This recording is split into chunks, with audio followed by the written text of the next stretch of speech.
Halo teman-teman, balik lagi bersama dengan aku. Nah, kita akan melanjutkan pembahasan video kita sebelumnya, yaitu tentang nifas. Dan khusus video kali ini juga kita masih melanjutkan tentang masa nifas. Kalau misalnya di video yang kemarin kita membahas soal-soal tentang fisiologis. Nah, di sini kita akan membahas masa nifas dengan judul yang patologis. Nah, di sini kita akan mereview kembali materi-materi tentang masalah patologis pada nifas dan juga contoh-contoh soal yang sering kali muncul di dalam UKOM. Nah, kalian yang udah mampir di channel aku ucapkan terima kasih dan semoga video ini bisa menambah pengetahuan kalian atau persiapan kalian dalam UKOM nanti, bahkan juga yang mau P3K. Oke, langsung aja kita mulai di pembahasan yang berikut ini.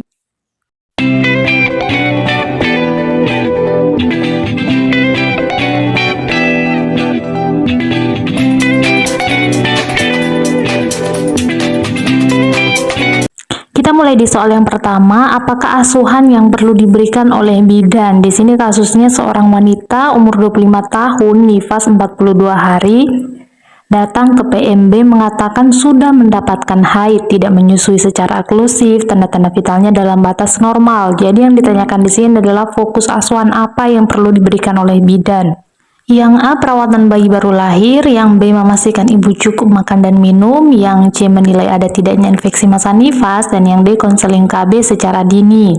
Nah, teman-teman, untuk menjawab soal ini kalian perlu ingat tentang kunjungan dari setiap masa nifas, di mana masa nifas itu kan kita melakukan 4 kali kunjungan pertama, kedua, ketiga, keempat, dan di masing-masing kunjungan ini berbeda-beda asuhan yang kita berikan. Misalnya di kasus ini dia sudah nifas 42 hari, jadi fokus kita kemana, kayak gitu. Kita review kembali tentang kunjungan masa nifas, di mana setiap kunjungan itu berbeda asuhan yang kita berikan. Misalnya di 6 jam sampai 48 jam atau 6 sampai 2 hari, yang menjadi fokus asuhan kita adalah yang pertama, mencegah dan mendeteksi dini perdarahan masa nifas akibat atonia uteri. Kemudian kita memberikan asuhan pemberian ASI awal, bukan ASI eksklusif ya teman-teman, pemberian ASI awal. Lalu mengajarkan cara mempererat hubungan antara ibu dan bayi baru lahir atau kita sebut dengan bonding attachment.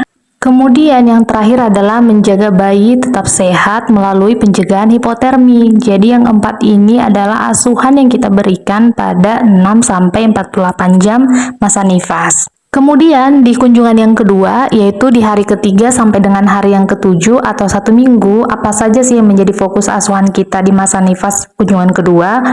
Yang pertama itu kita memastikan kalau involusi uterusnya berjalan dengan normal, uterusnya berkontraksi dengan baik, tinggi fundus uterusnya di bawah umbilikus, dan tidak ada perdarahan abnormal.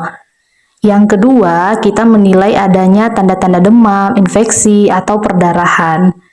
Yang ketiga, memastikan ibu mendapatkan istirahat yang cukup, mendapatkan makanan yang bergizi dan cukup cairan. Lalu kita memastikan ibu menyusui dengan baik dan benar dan tidak ada tanda-tanda kesulitan dalam menyusui.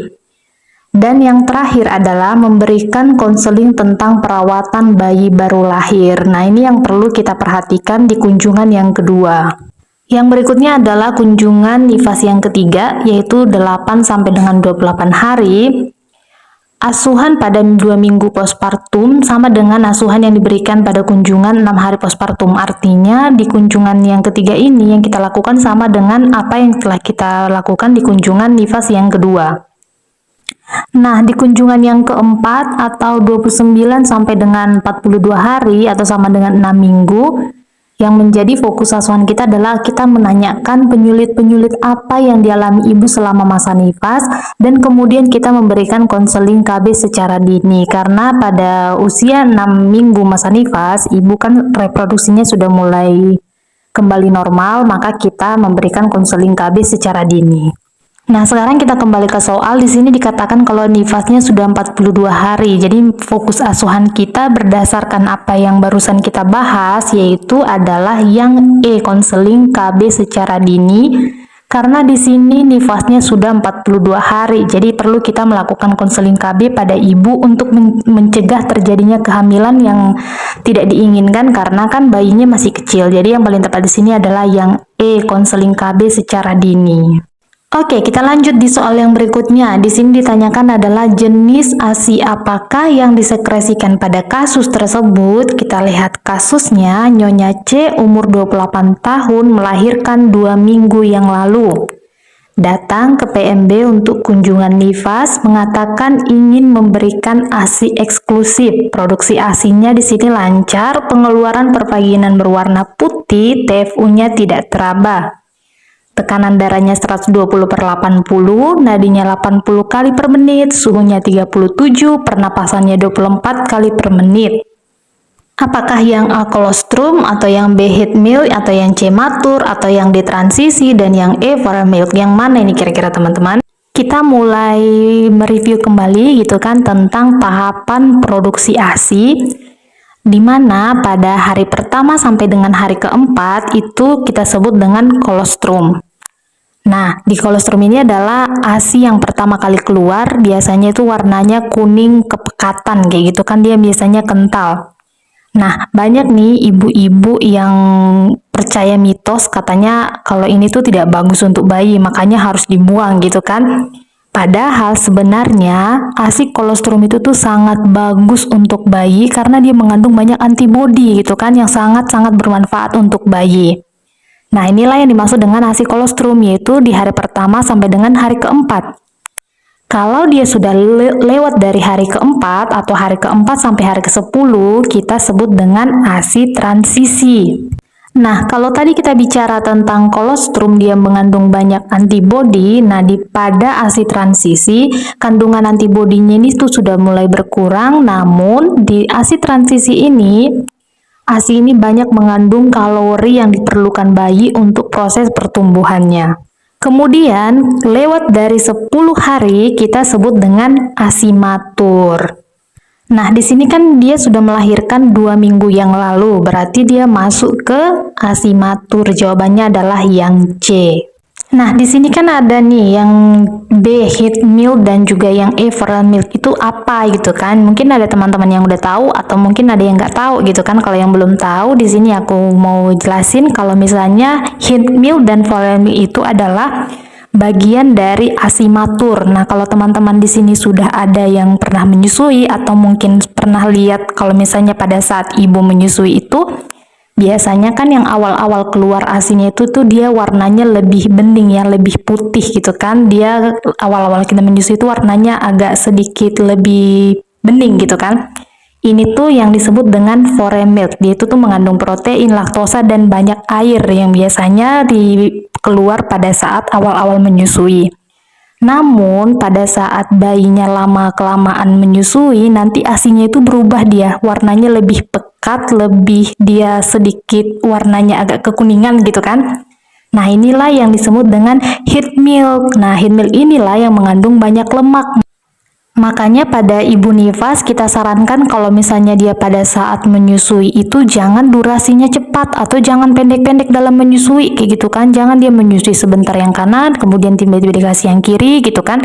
Kita sarankan dia menyusuinya agak lama supaya tidak hanya foremilknya tadi yang keluar tetapi juga hint milknya supaya kebutuhan pada bayinya itu dapat terpenuhi secara optimal karena tadi kan heat milknya itu banyak mengandung lemak yang bermanfaat untuk bayi. Kita lanjut di soal yang berikutnya, apakah diagnosa yang paling tepat pada kasus tersebut? Nyonya M umur 27 tahun P2A0 melahirkan 10 hari yang lalu datang ke PMB untuk melakukan kunjungan nifas.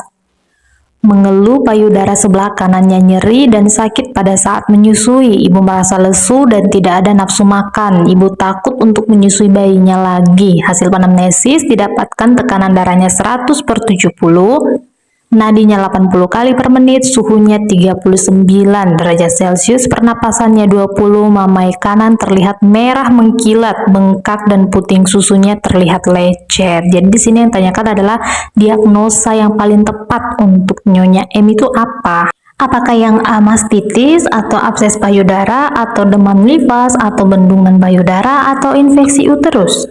Teman-teman, kalian perlu ingat kalau misalnya ini seringkali keluar di dalam soal UKOM, yaitu kadang ditanyakan dia apakah dia mastitis, apakah bendungan ASI atau abses payudara. Nah, di sini juga seringkali kalian tuh bingung membedakannya bagaimana dia masuk ke kategori mastitis kah, bendungan ASI kah, puting susu lecet kah, kayak gitu.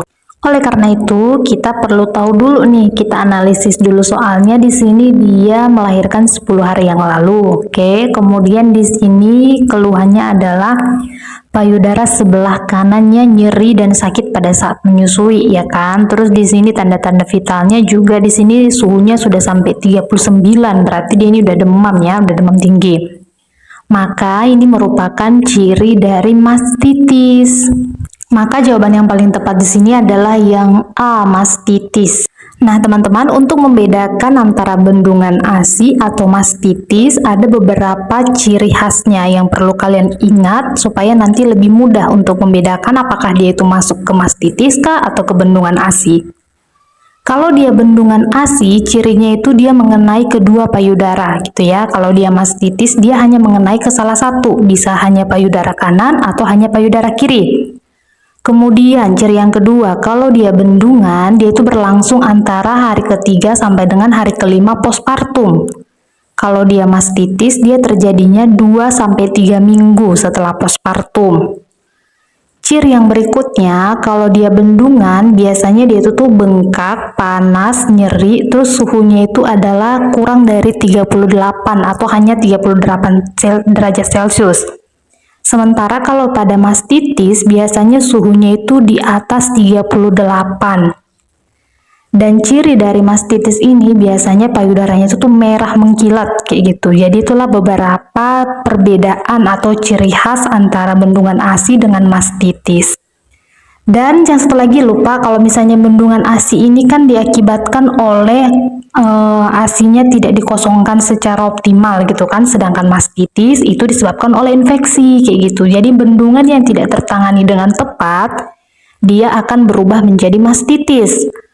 Nah, ketika mastitis ini tidak tertangani dengan benar, dia akan berlanjut menjadi abses payudara, di mana ciri khas dari abses payudara yaitu ASI-nya itu mengeluarkan pus atau nanah. Semoga dengan trik ini, dengan membedakan ciri ini, teman-teman bisa lebih mudah untuk menjawab soal UKOM kalau nanti yang ditanyakan adalah berhubungan dengan mastitis, bendungan payudara, ataupun abses payudara.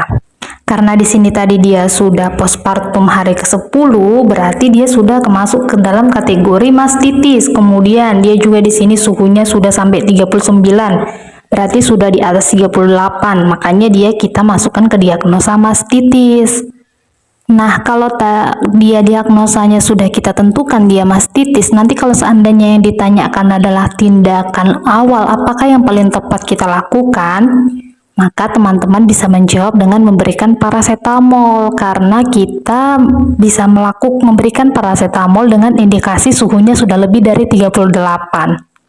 Kemudian kalau misalnya dia nanti diagnosanya abses, maka tindakan yang kita dapat lakukan adalah merujuk, karena itu sudah bukan lagi wewenang bidan.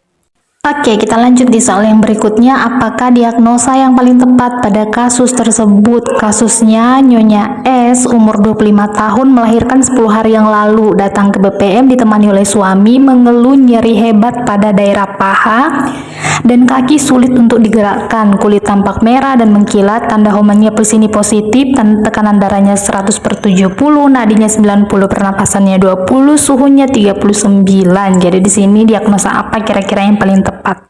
Apakah mastitis, ataukah tromboflebitis, ataukah sistitis, ataukah peritonitis, ataukah selutitis? Nah, semua ini merupakan infeksi pada masa nifas ya, baik itu mastitis, tromboflebitis, sistitis, peritonitis, selutitis. Itu merupakan infeksi-infeksi yang terjadi pada masa nifas. Nah, ini merupakan salah satu yang seringkali muncul di dalam UKOM. Kadang yang ditanyakan diametritis, kadang peritonitis, kadang sistitis, dan lain sebagainya. Nah, bagaimana caranya supaya teman-teman bisa mudah gitu kan dalam membedakan diagnosa infeksi pada masa nifas? Gak mungkin kan kita hafal satu-satu, maka ada triknya nih buat teman-teman supaya nanti dalam kalau misalnya mengerjakan soal UKOM, ada soal-soal tentang infeksi masa nifas, teman-teman bisa dengan mudah untuk mengerjakannya. Caranya adalah dengan menghafal lokasinya. Jadi kalian nggak usah hafal gejala-gejalanya karena itu bakalan sedikit rumit ya. Jadi yang paling penting di sini kalian itu mengetahui lokasinya. Misalnya diametritis atau endometritis, itu kan infeksi yang terjadi di uterus. Jadi kalau misalnya kalian sudah tahu nih kalau diametritis atau endometritis itu dia terjadinya di uterus. Nah, cirinya misalnya TFU-nya tidak turun, atau misalnya terjadi subinvolusi, atau misalnya diketahui di dalam soal lokeanya berbau busuk atau kita sebut dengan prolenta, berarti itu kan semuanya gejala-gejalanya itu berada di uterus tuh. Berarti itu masuk ke dalam diagnosa metritis atau endometritis. Kemudian kalau dia peritonitis itu adalah infeksi yang terjadi di abdomen. Ingat kalau tadi metritis atau endometritis terjadinya di uterus, kalau peritonitis itu terjadinya di abdomen. Jadi kalau misalnya ada gejalanya, misalnya ibunya merasakan sakit perut, atau perutnya kembung, kemudian dia nggak bisa flatus atau nggak bisa kentut, atau mungkin dia muntah-muntah, atau mungkin bising ususnya negatif, itu kan semuanya itu tuh terjadi di abdomen. Berarti dia masuk ke dalam peritonitis. Kemudian sistitis. Sistitis adalah infeksi yang terjadi di kandung kemih. Jadi lokasinya itu tuh di kandung kemih, berarti dia masuk ke sistitis. Nanti kalau misalnya kalian ketemu gejalanya misalnya sakit saat kencing, atau mungkin ibunya sulit untuk kencing, atau malahan kencing terus-menerus gitu kan, berarti itu adalah infeksi di dalam kandung kemih yang kita sebut dengan sistitis. Lalu berikutnya ada lagi yang namanya selulitis. Itu apa? Itu adalah infeksi pada bekas luka, baik itu luka pada perineum atau mungkin bekas luka dari SC gitu kan.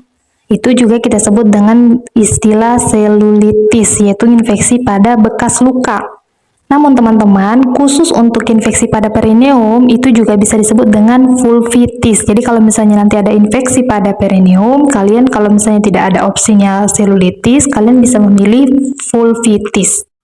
Berikutnya adalah infeksi yang terjadi pada payudara atau mastitis yang tadi sudah kita bahas ya.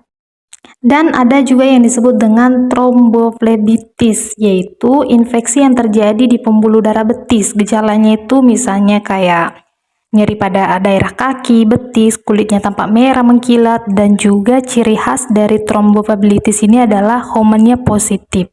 Homan yang positif itu maksudnya gimana gitu kan? Jadi kalau misalnya telapak kaki ibu kita tekankan ke arah dalam, maka ibunya akan merasakan nyeri yang sangat hebat. Itu yang disebut dengan tanda Homan.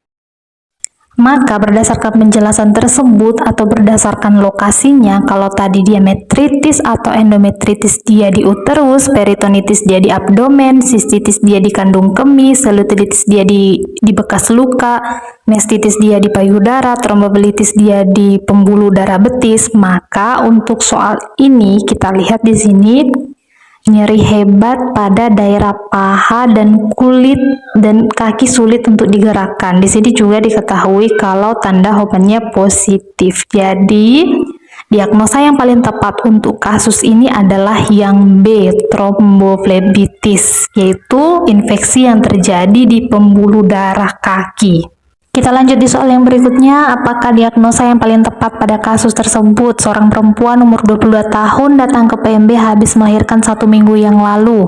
Mengeluh nyeri saat berkemih. Ini dia kata kuncinya teman-teman. Dia mengeluh nyeri saat berkemih dan frekuensi berkemihnya meningkat. Ingat yang kita bahas tadi, kalau lokasinya dia di area kandung kemih, berarti itu masuk ke dalam selulitis. Jadi ini adalah infeksi pada kandung kemih, yang mana itu kita sebut dengan selulitis. Jadi jawaban yang paling tepat di sini adalah yang E, selulitis. Kita ulang lagi, kalau dia peritonitis, infeksi pada abdomen, kalau mastitis pada payudara, kalau tromboflebitis itu adalah infeksi pada peredaran darah di area kaki, kalau dia sistitis itu adalah infeksi di kandung kemih, dan kalau dia selulitis dia berada di bekas luka. Karena di sini diketahui dia mengeluh nyeri saat berkemih dan frekuensi berkemihnya ini meningkat, maka jawaban yang paling tepat di sini adalah yang D, sistitis. Soal selanjutnya, apakah diagnosa yang paling tepat berdasarkan data tersebut? Datanya adalah seorang wanita umur 20 tahun datang ke BPM dengan keluhan mengeluarkan cairan berwarna merah dan berbau busuk dari jalan lahir. Ini menjadi kata kuncinya nih, dia mengeluarkan cairan berwarna merah dan berbau busuk dari jalan lahir. Riwayat kelahirannya di dukun 1 minggu yang lalu. Ini adalah kehamilan yang pertama, tekanan darahnya 90/70, nadinya 98, suhunya 39, TFU-nya sepusat, tampak darah mengalir dari kemaluan bercampur lendir dan berbau busuk. Jadi di sini seperti yang tadi kujelaskan, ini adalah gejala-gejala infeksi yang terjadi di uterus. Maka ini diagnosa yang paling tepat adalah yang C, metritis, yaitu infeksi yang terjadi pada uterus. Kenapa? Karena di sini gejala-gejalanya menunjukkan kalau infeksinya berada di uterus, yaitu ciri khasnya adalah keluarnya lochia prolenta atau lochianya berbau busuk. Nah, itu dia tadi teman-teman beberapa contoh kasus patologis pada masa nifas yang seringkali muncul di dalam soal UKOM ataupun di dalam soal P3K. Semoga video yang aku bagikan kali ini bisa bermanfaat untuk kalian. Dan kalau kalian merasa video ini berguna untuk kalian, kalian boleh share, kalian boleh like dan subscribe, serta cantumkan komentar kalian di bawah supaya nanti aku membuat videonya berikutnya supaya lebih baik lagi. Oke, terima kasih dan sampai ketemu lagi di video aku berikutnya.